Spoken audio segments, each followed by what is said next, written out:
Не од прес салата во владата, туку во утринска интернет емисија, сега веќе поранешниот премиер Зоран Заев утрово соопшти дека ја потпишал оставката. Утрово во 8:30 владата работи, јас бев на работа, ја потпишав оставката согласно договорот и согласно законот за влада.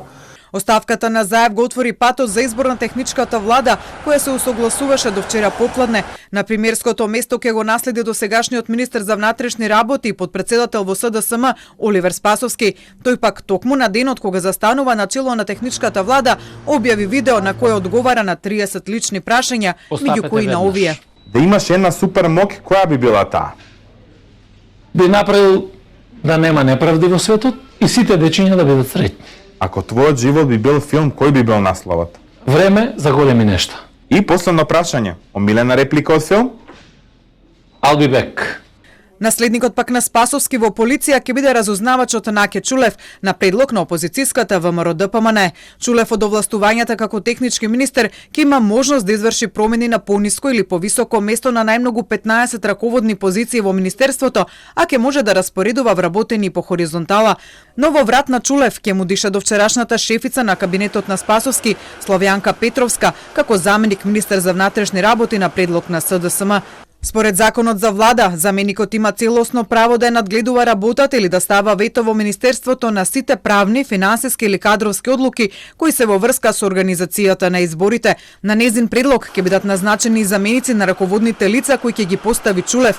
Без двоен потпис од раководното лице и неговиот заменик, ниту еден акт нема да се смета за валиден.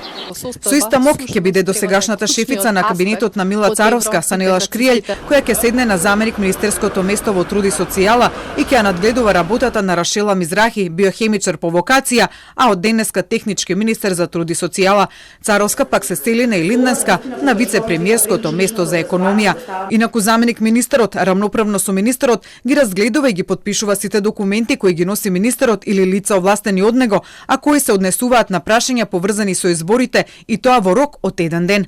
Во случај на нивно несогласување, законот предвидува за одлуката во рок од 24 часа да пресече Државната изборна комисија и истата да ја проследи до министерството. Одлуката на ДИК е конечна.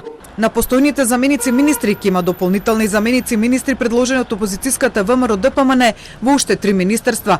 Во финансии работата на министерката ќе ја контролира Гордана Димитриевска Кочовска, во земјоделие оди Цветан Трипуновски, а досегашната партиничка Невенка Стаменковска ќе го контролира Дамјан Манчевски во информатичко општество и администрација.